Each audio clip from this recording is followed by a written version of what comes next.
Charlie, do it. Charlie, do it. Do it. What? Do it. No. Oh my god. Okay. Do it. Just for. Do it. Okay. That's the This is intro. the intro. That's the intro. Your word of the day is realness. Hey, I'm Charlie Craggs.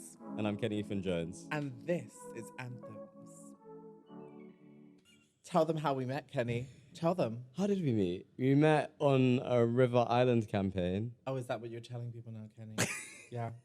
That's where we met. In Yeah, what? that is, in what, 2018 now? Yeah, yeah. I always find it so funny because we were like, and we still are like complete opposites. Yeah. We're like the fox and the hound. Remember that film? That they're well, I feel like that's a bit of a straight version. I feel like I need to think of a queer version. Yeah, a queer like metaphor. I'm like the gayest person. You're like the straightest person. Charlie So, has a running joke where it's like, I'm the straightest queer person you'll probably ever meet. literally. Yeah. Kenny, who is Jerry Halliwell?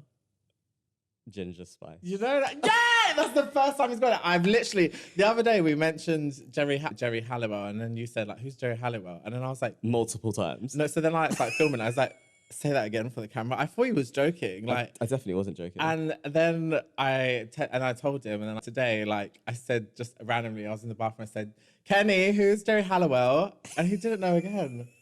I'm like, have some respect, like, and you want to call yourself queer? I have respect for the Spice Girls. Don't get me wrong. I just would probably walk past them if I saw them on the street. That is not respectful. And it's the irony is that like I'm I'm like quotation marks like straight now, and you're like the gay. I'm like Very gay. It's just like the weirdest friendship, I but it's know. like the most wholesome friendship. I feel like you're like a brother to me at this point. I agree. Sister. You calling me a brother? I knew you were going to say, I knew See, it. he knows my jokes already. Yeah. But yeah.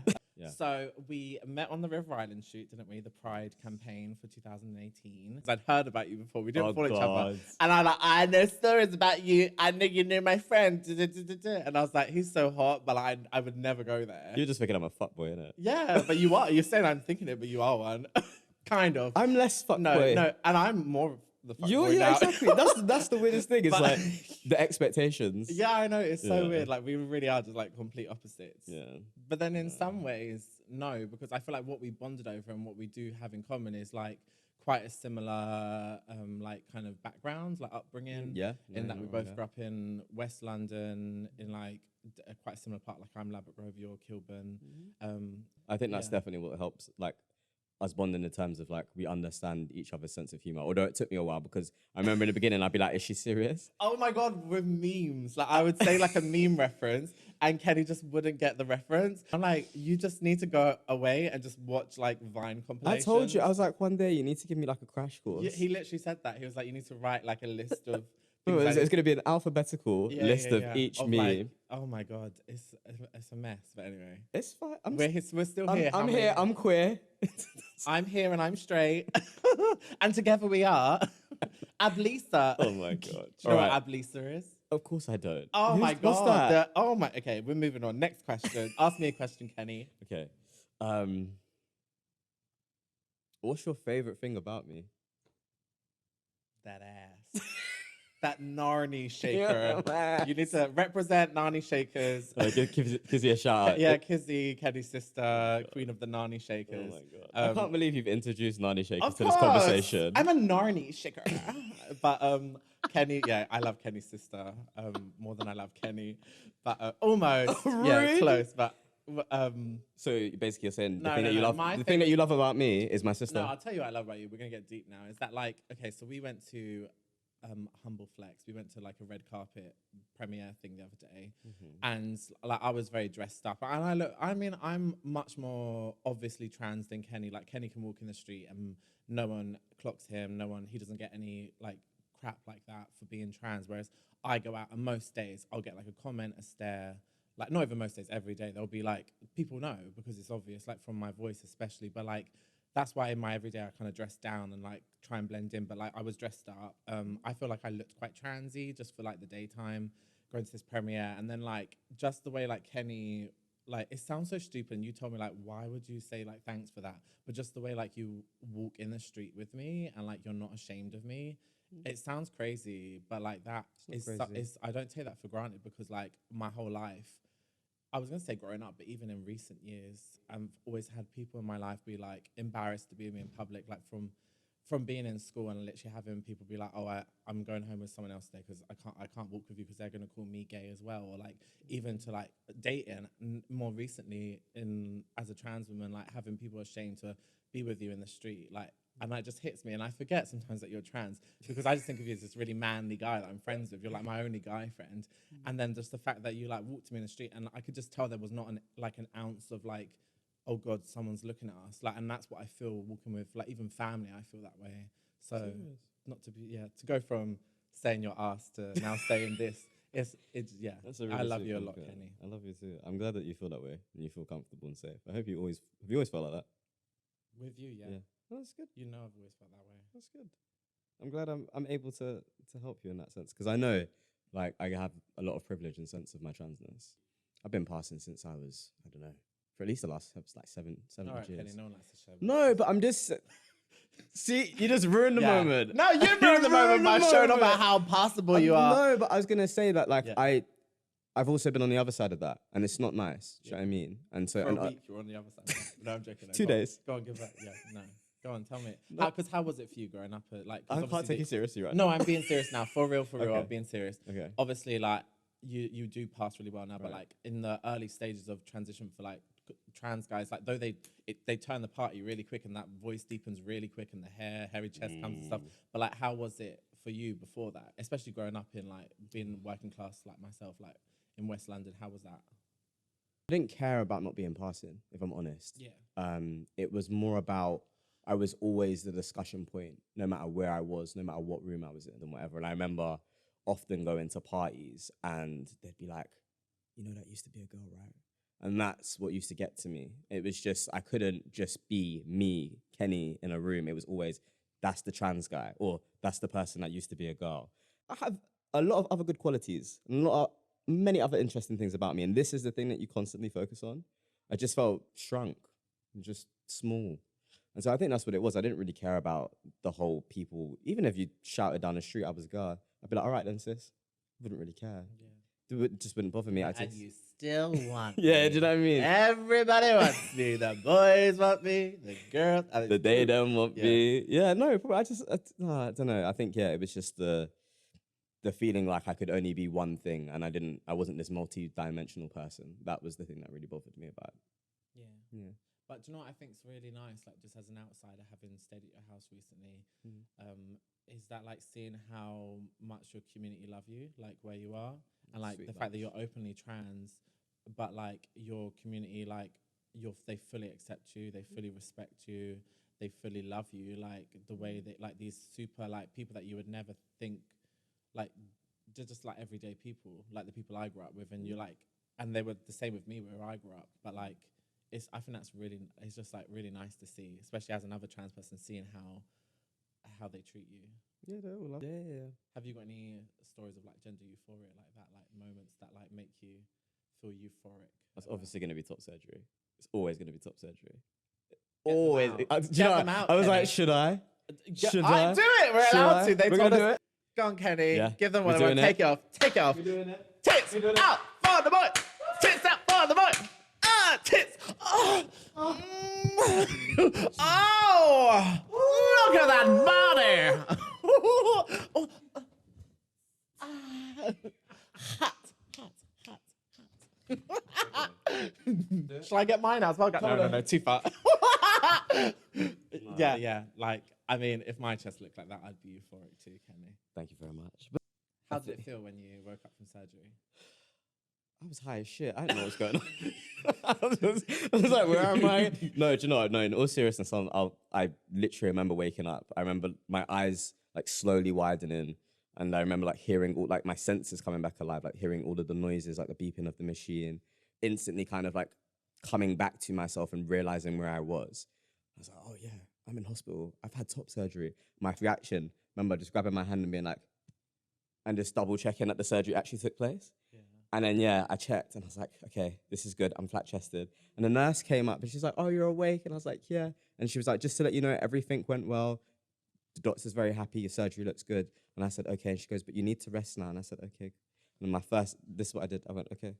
And I'm like I'm trying to like peek under the bandages to like see, and all I could see was blood. And I was like, okay. Oh, God. And then I went back to the room, and my cousin came with me, Carla. Oh, I love Yeah. Carla. And so he was in the room, and I was so high on the medication that I was like, take a photo. I want to remember this moment. And you know the sick bucket that they give you, like, for, I thought that was my hat.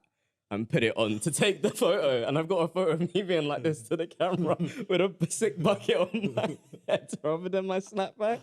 So yeah, it was really nice. And then like I had surgery done in Brighton. So we went to Brighton Beach. I think it was the day before the top surgery. And I wouldn't do this now because I obviously know more about climate justice and things like that, and just irresponsible decision at the time, but I didn't know better.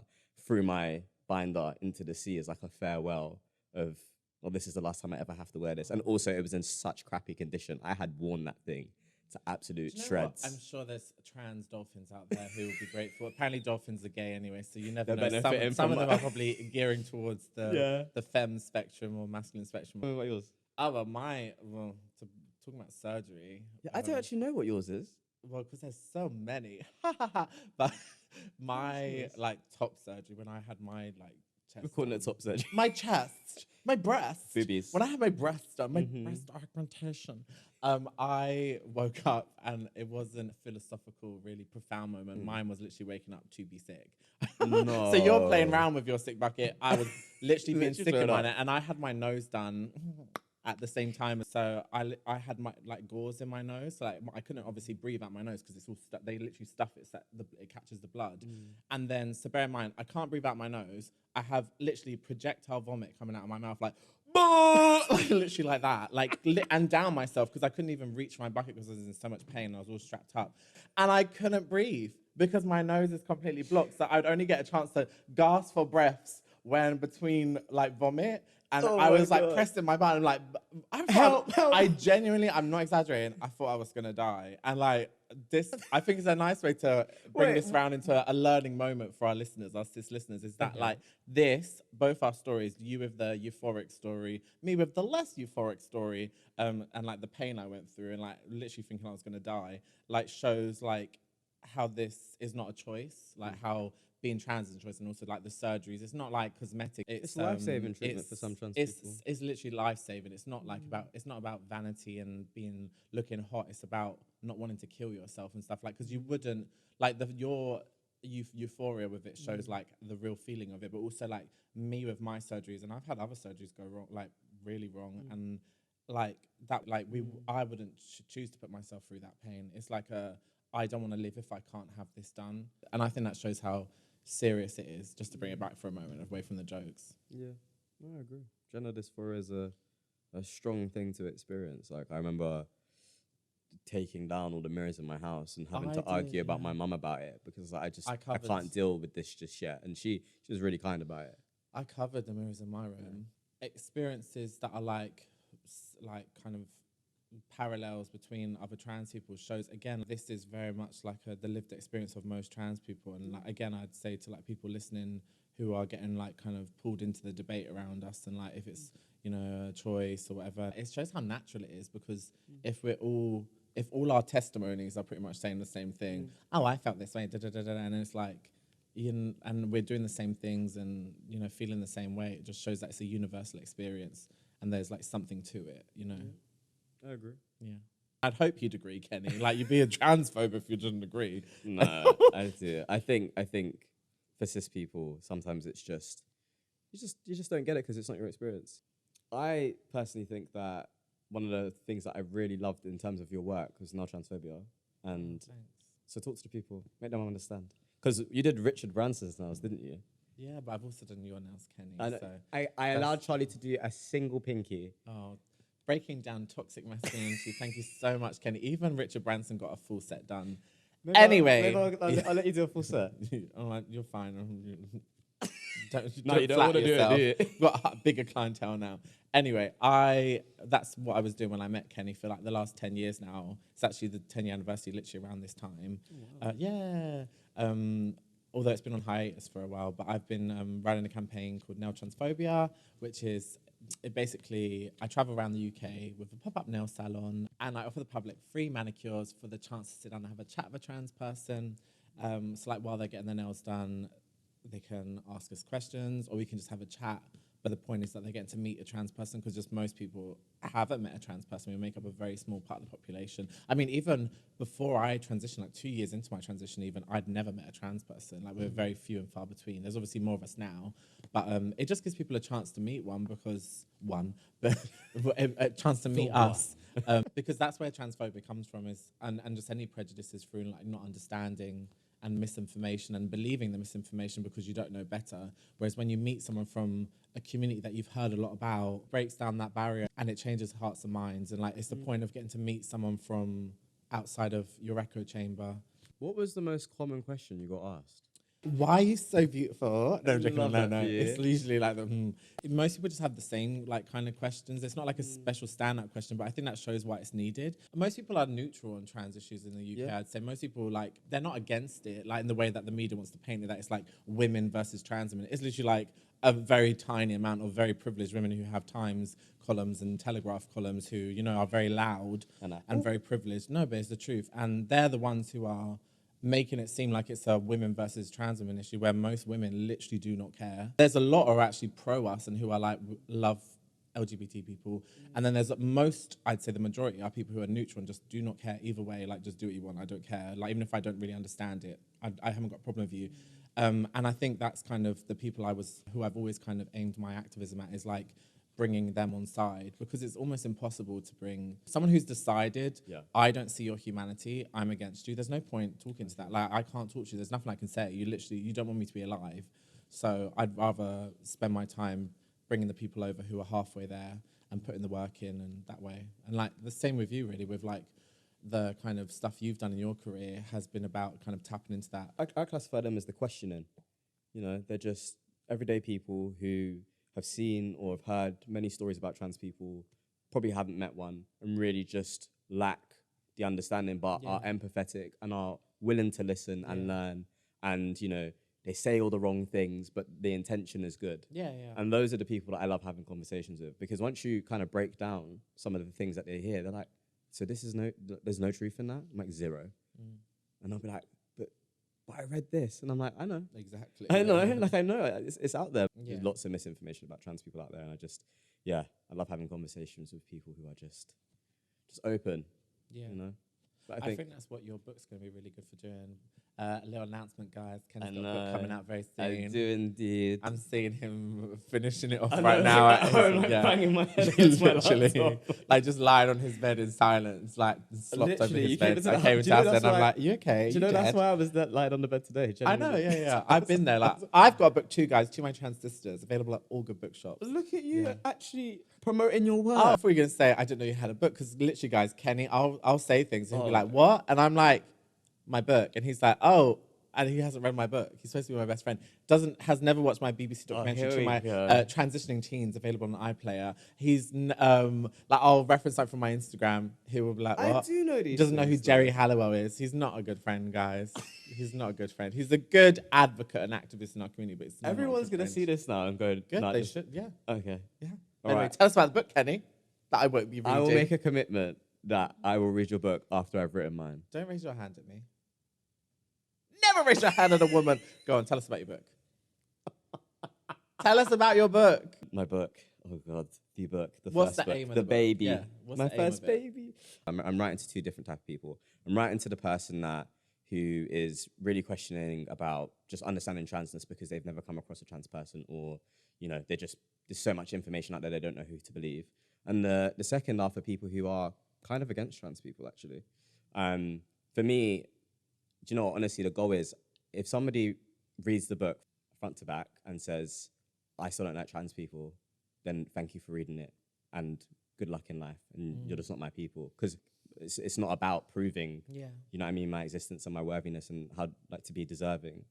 It's more about just giving you an opportunity to hear from our side of the story. And obviously I'm talking on behalf of trans people. Obviously I'm only one man with one experience, but it's about lots of different things. Like one of the first chapters is about gender, and, you know, I think a lot of people understand Western culture version of gender, but don't know about like more indigenous cultures and like how we used to see things like that form. And then about being black, trans, and bi, so an intersectionality experience. And I think that's probably been one of the hardest chapters to write, actually, because I think when you write a book, as you know, you're confronted with a lot of your life, and a lot of therapy is necessary, and you have to really work through those things. And so I hope it does good. It comes out on the 6th of June. It's called Dear Cis People. Good title. Dear Cis People. Yeah, it's a lot. I think it's going to be a really powerful way of bringing people into the conversation. Yeah. Actually. But I mean, I'm not going to read it, like I said, but I'm sure it will do good for the people who do read it. I feel like that's fair if you don't read it. Yeah. That's think okay. it's fair. I never asked you, I'm telling you. Anyway, next question.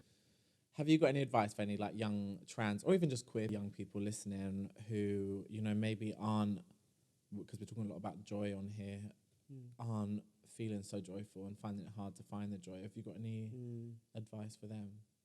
That's a good question. I mean, I know I do. My advice is always, if you're not feeling strong right now, because I can imagine like how hard it, like I not even imagine, I know how hard it is being a queer kid, like growing up in a rough area, going to a rough school, a bit of a rough family. My thing was I draw strength from the people I saw in the media. So like I'd like Big Brother's just come back recently, and I remember like watching Nadia the first time round on Big Brother, like, do you know what I mean, like literally like over. Epic. It was the first time I saw a trans person first of all, and I had a word for how I felt. Like straight away I knew, I was like, that's exactly how I feel. But also it was like seeing her not be a victim was so important to me, because up till then I didn't know any, like I didn't have anyone in my life who was even gay or queer or anything. And like the few times I'd see it on TV, it would be like a victim, like someone who was like, you know, you'd know you're going to have a hard life. Yeah. Whereas her, she just took absolutely no shit. She's and a boss. She would stand up for herself. Yeah, what you going to do? What you going to... That's like my favorite clip. She, just like taught me not to be a victim. And like, that's what I try and do now for the kids who haven't got strength now. Like the reason I'm so vocal on Instagram with like my comebacks that I'm pretty well known for now. What's your series called again on Instagram? This is what I was saying earlier, guys. Kenny doesn't even know anything I do. I'm very popular on Instagram for my The T and LGBT is for Try Me Bitch series, where I clap back at people being transphobic to me online. And do you know what? Jokes aside, the reason I do that is because I want my like young queer followers to see someone like me standing up for myself and like being a bitch, to be quite honest. Like not being a fucking walkover. I'm so sick of like us being victims. Fight back, say something back. Even with my attack, I was attacked recently and that went viral, and like even in that you can see me fighting back, even in person. No longer will we be victims. We need like the next generation to fucking argue back. I was walking down, I think it was Soho, and I was with trans girl, and then one of these guys must have shouted, "That's a man." And I was like, yeah, well, if that's a man, I'm a woman. And the guy went, what the hell is happening right now? He went, ah! I'm scared. But you know what? It was just one of those times where I've taken a bad situation and added humor to it. And obviously it's not cut back in the same way that it was with yours. Yeah. But I really reflect on that moment and laugh, because he was in genuine shock. Yeah, but that's no idea what to do. But that you need to get them off guard, because they're expecting you to come back and be like, they misgender me or something like that. And I'm like the same as you when these boys who spat on my face on the tube were shouting at me like, oh, it's a she-male, have you got a cock? And I was like, yeah, but it's bigger than yours, out loud. And everyone on the tube was laughing. I said that. That's all over the internet now. 3 million people have watched me say that to you, you loser. I want a generation of young queer people who are sassy and fight back and put these people in their place that they're scared to start on us, because they need to learn. You don't speak to us like that anymore. That doesn't fly around here. This is not the school playground anymore. This is one of the ways that we're opposite. Oh yeah, because Kenny's boring. He's like, oh, I'm brand friendly. And I'm like, no! I'm like, actually, no, Mr. Brand. But Kenny's the opposite. Kenny's a nice trans person. Low. I'm the one J.K. Rowling told you about. No, I just think, I just, personally, my approach is different. And I think there's nothing wrong with either one. I just think that I'd rather invest my energy into things that are more result producing of my life and think that's it. But also there'll be young people who resonate with that more. There'll be ones who resonate with me more and need me more, and there'll be ones who need you more. And it's ultimately like we need all of us back in the way that you could neither. I know you couldn't. Yeah, I know. You're too sassy. So watch your mouth. Yeah, exactly. I'm just not trying to put myself in that position because I won't win. Yeah. So I'm playing to my strengths, which is let me keep my mouth shut and go about my business. And take your top off. Because that's all you're good at. Yeah. Exactly. Take that one top off again, Kenny.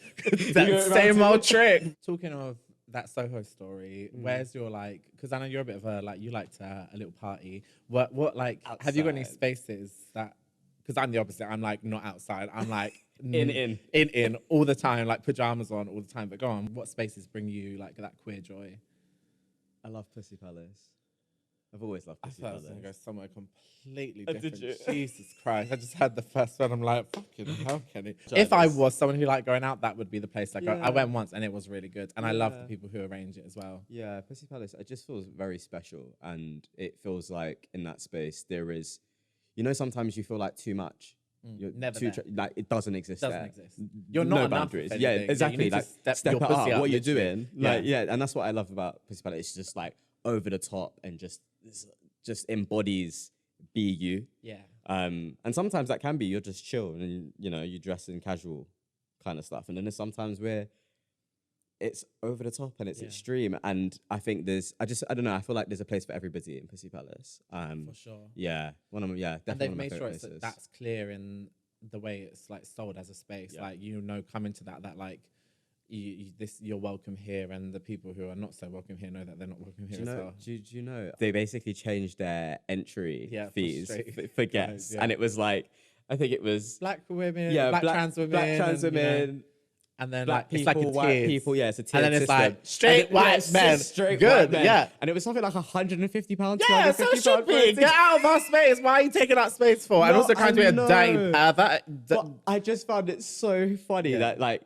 Because it's not about them buying the ticket or not buying the ticket. It's just the saying of it. Like because as well, like the people on Twitter are gonna go mad that it's like they do it like lit. We are as not well. accepted and they're here. like, oh my god, it's like women only space, and then it's like, no, you're allowed to come. You just have to pay like just pay the extra. £1,000, as you should. And even just like the way they get like I know they do like trans women of color, they get their cabs home and stuff like things like that. Like that's where your ticket price is going, Bob. So, and they also do quiet spaces inside of their venues. Oh, amazing. So if you need like a chill room just to relax and just to That's where I would de-stress, be. you would live in that room 100%. Because not even stressed, just in there. Yeah, literally, I wouldn't even come out of the quiet room. The places that bring me queer joy is literally on my sofa at home, away from Watching straight Drag Race. people. Yeah, literally, it's just like.